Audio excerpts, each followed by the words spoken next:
अस्सलाम वालेकुम, कैसे हैं आप सब। उम्मीद करती हूँ कि आप सब खैर खैरियत से होंगे। वीडियोस देख रहे होंगे ने प्लीज़ लाइक और सब्सक्राइब ज़रूर किया करें। बहुत सारे लोग हैं जो मेरी वीडियोस ऐसे ही देख के चले जाते हैं और सब्सक्राइब नहीं करते। देख लीजिए, अगर आप भी उनमें से एक हैं तो प्लीज़ चैनल को ज़रूर सब्सक्राइब किया करें और लाइक ज़रूर कर दिया करें कि आपके लाइक से बहुत ज़्यादा मोटिवेशन मिलती है। तो स्टार्ट करते हैं कभी मैं कभी तुम का रिव्यू। भाई मतलब मैं कहती हूँ क्या ड्रामा है। जब तक मैं देख रहे होते ना मेरे चेहरे पे एक स्माइल रहती है। इतनी रिफ़्रेशिंग स्टोरी, इतना मज़ा आ रहा है देखते हुए।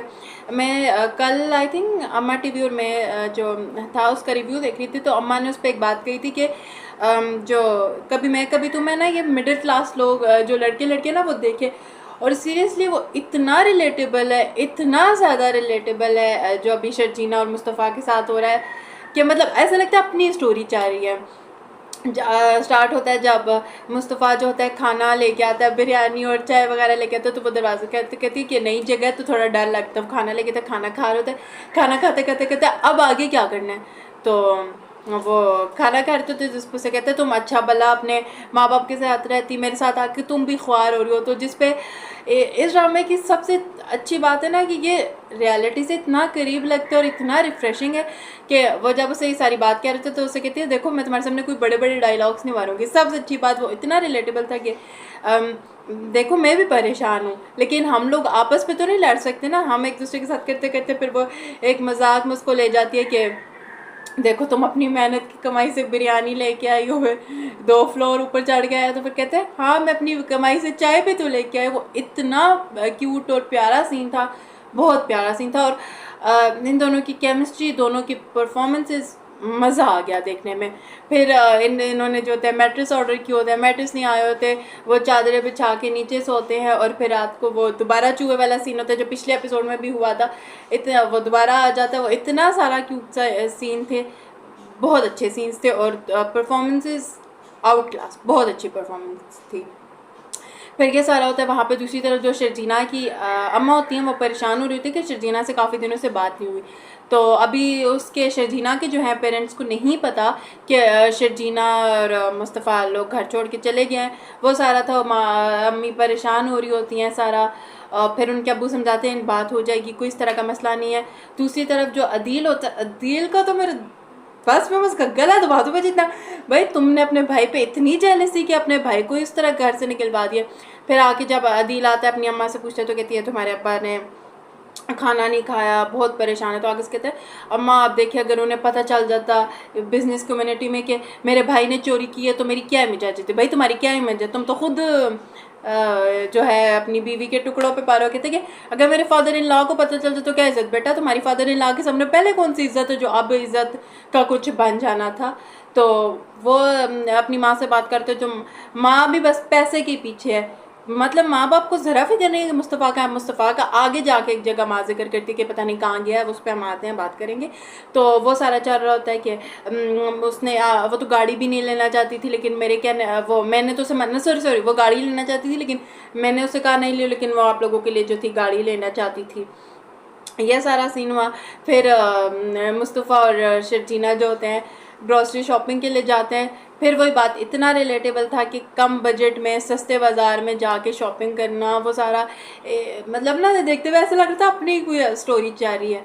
फिर एक वो जगह बिल की बात कर रहे होते हैं मुस्तफ़ा लोग, नहीं वो ऐसे मोहल्ले वाले बैठे होते हैं। वो हालांकि एक नॉर्मल साइड सीन था बट वो मुझे इतना दिल को लगा कि इतने यूनिट जला देते और इतना इतना बिल ले आते। वो इतना ऐसा लग रहा था जैसे हमारे घर की बात हो रही है, वो उस तरह का सीन था। अच्छा फिर मुस्तफ़ा ग्रॉसरी से पहले ये वो उसके लिए जो होता है चने वगैरह लेके आता। कहती तुम तो मुझे बेसिक चीज़ें लाने से मना कर, सब चने ले आयो। फिर वहाँ पे वो मजाक चलता है मैं अपनी कमाई के लेके आई हूँ 2 फ्लोर चढ़ के। और फिर जब ये लोग शॉपिंग जाने से पहले ही बात कर रहे होते कि मुस्तफ़ा उसको शायद शर्जीना को पैसे देता जिस पर वो कहती कि नहीं रखो ना, मतलब रखो तो मैं ज़रूरत आएंगी। तो कहता है हाँ मैं कोई रईस हूँ तो नहीं, मुझे पता है मैं तुम्हारे पैसे भी साथ खर्च होंगे। वो इतना मतलब अच्छा सीन था कि वो मतलब उसको कोई मसला नहीं है, वो ठीक है, उसको पता है ज़रूरत के वक्त वो वाइफ से ले रहा है, दोनों मिल बांट के कर रहे हैं। वो बहुत अच्छी चीज़ थी, बहुत मज़ा आ रहा था देखने में। और फिर जब ये शॉपिंग के लिए जाते हैं तो वो जो पैसे कम कराने वाला था वो भी वही ना, मैं कह रही हूँ कि मतलब इतना ऐसी स्टोरी से जैसे लगता है हमारे घर की बात जा रही है कि वो प्लेट्स का काम करवाना, पैसे कम करवाना, फिर सारा वो जब वो उतरती है तो उसे कहते हैं ग्लासेस मुझे दो, कहते हैं क्यों, कहते हैं मुझे धूप है ना, तो कहते हैं मेरे लिए धूप नहीं है। वो भी बहुत अच्छा सीन था इन दोनों, मतलब जब जब मुस्तफ़ा शर्जीना स्क्रीन पे साथ आते थे ना तो हमारे मतलब लगता है जितने भी देखने वाले हैं उन सबके चेहरों पे स्माइल होगी।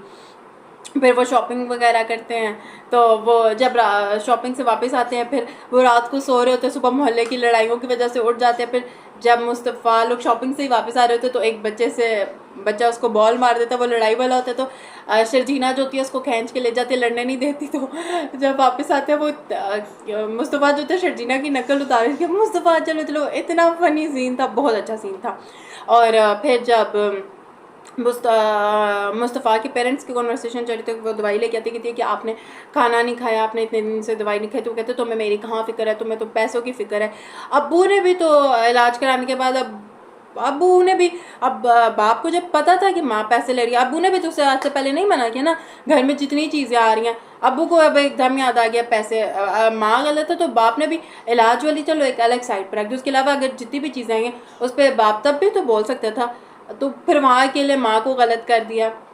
फिर जो रुबाब है, अदील और रुबाब है ना, दोनों एक दूसरे को एक जैसे मिले हैं, तो वो रुबाब जो उसे बताए बगैर कहती है कि मैं जा रही हूँ यूके जा रही हूँ अपने मॉम डैड से मिलने, तो उसको अदील को पता ही नहीं होता, तो उसे कहते हैं कहते हैं मैं तुम्हारे बगैर कैसे रहूँगा, तो कहते हैं तुम भी साथ चलो, तो वो कहाँ जा सकता है, उसे तो पीछे अच्छा है नताशा से मिलने का मौका मिल जाएगा, नताशा से सुकून से मिलता रहेगा, तो ना उस पर किसी किस्म की कोई पाबंदी होने वाली है, तो वो सारा था। और जो नताशा रुबाब होती है वो जाते जाते अपनी सास को कहती है आंटी मैंने सोचा आपको खुदाफिज कर दूँ, तो अंकल को भी कर दूँ, मतलब सास ससुर को भी कोई अहमियत नहीं थी, लेकिन वही बात है जहाँ पैसा होता है वहाँ पे फिर आपके साथ कोई कितना भी कुछ कर ले कोई फ़र्क नहीं पड़ता ना आप लोगों को, बस इंसान के पास पैसा तो जो मर्जी करे वो। तो ये सारा सीन था। फिर जब उसके बाद वो घर आके लास्ट सीन जब होता है जिस पे मुस्तफ़ा जो होता है चूल्हा सही करता है, तो वो कहते हैं तुम्हें आ गया, वो कहता है मैं घर में होता था तो अम्मी सब मुझसे ये काम कराती थी, कि अम्मी को लगता था मैं गेम्स ही खेलता था फारिग था, तो अम्मी को भी कहती थी प्लम्बर को बुला लाओ, तो इस तरह करते करते मैंने ये सीख ली। तो जिस पर से शर्जीना कहती है अच्छा ना तुमने स्किल्स इस तरह की सीख लिया, एकदम मुस्तफ़ा वहाँ पे चुप कर जाता है ना, तो वो से कहते क्या माँ बाप की याद आती, कहते नहीं मुझे किसी की याद नहीं आ रही। माँ बाप भी एक ऐसा रिश्ता था जो मुझे समझ आया, लेकिन उन्होंने भी फ़र्क कर दिया, अगर मेरे पास पैसा होता स्टेटस होता तो ना मुझ पर इल्ज़ाम लगता ना वो। ऑनेस्टली मैं आपको बता रही हूँ जब मैं सीन देख रही थी मेरी आंखों में आंसू थे, और वो जब मुस्तफ़ा की मतलब वो बात करते उसकी आंखों में आंसू होते, वो इतना प्यारा सीन था, वो इतनी अच्छी परफॉर्मेंस थी फ़हद मुस्तफ़ा की, बहुत ज़बरदस्त परफॉर्मेंस थी। वो ऐसा सीन था, वरना मतलब मैं ड्रामे या इस तरह देखते हुए मैं नहीं वो होता रोने और धोने वाला, अगर कोई मर आ जाता तो मैं सीन ही आगे कर देती हूँ, बट ये ऐसी परफॉर्मेंस उन्होंने दिया कि मतलब मुझे लगता है जितने भी लोग वहाँ उस वक्त बैठ के देख रहे होंगे ना उनकी यकीनन आंखों में ज़रूर आंसू होंगे। इतना प्यारा सीन था, इतनी अच्छी परफॉर्मेंस थी, और ये बात तो है सच ही है ना कि जिसके पास पैसा है दुनिया उसी की है, मतलब दूसरा इंसान जो मर्ज़ी कर ले, लेकिन अगर आपके पास पैसा नहीं है तो कुछ भी नहीं है। हाँ मुझे पता है मैं भी कभी कभी पहले सोचती थी कि नहीं ऐसा भी नहीं होता, लेकिन ऑनेस्टली मैं अपने एक्सपीरियंस से बता रही हूँ पैसा ही सब कुछ है। पैसा है ना तो सब मतलब दुनिया आपके इधर उधर है, पैसा नहीं है ना तो हो सकता है लोग एग्री ना भी करें, बहुत सारे लोग मतलब होता है ज़ाहिर बात है हर एक की अपनी सोच है, लेकिन मुझे लगता है पैसा ना आपकी 80% प्रॉब्लम्स होता है ना सॉल्व कर देता है। कि मतलब कुछ लोग जैसे ना जिनके पास पैसे होते हैं पैसे से प्रॉब्लम सॉल्व नहीं हो सकते, मुझे लगता है जब पैसा होता है ना कम से कम आपको घर के किराए बिल ये जो नॉर्मल छोटी मोटी चीज़ें भी जब पैसा नहीं होता ना ये इतनी बड़ी बन जाती हैं, ग्रॉसरी वगैरह जिस तरह इसमें दिखा रहे हैं, तो यही चीज़ें इस वक्त इतनी बड़ी बन जाती है। अगर ये ना हो ना तो बंदे एटलीस्ट आपकी 70-80% प्रॉब्लम्स नहीं होती। खैर हम ज़रा ड्रामे से हट के दूसरे टॉपिक पे आ गए थे। खैर बहुत अच्छी एपिसोड थी, बहुत मज़ा आया देखने में, परफॉर्मेंसेस बहुत अच्छी थी और बड़ी अच्छी स्टोरी है, देखने में मज़ा आता है। और मैं वही बात है कि मुस्तफ़ा एक दिल है और इसको पता नहीं कितनी बार जीतेंगे आगे। बस आई होप कि मैंने सारे पॉइंट्स जो हैं कवर कर लिए हैं। अगर मैंने कोई पॉइंट नहीं बात की, आप लोगों की क्या राय है इस बारे में कमेंट सेक्शन में ज़रूर बताया करें। वीडियो को लाइक करें, शेयर करें, चैनल को सब्सक्राइब किया करें। अपनी दुआ में याद रखिएगा। अल्लाह हाफ़िज़।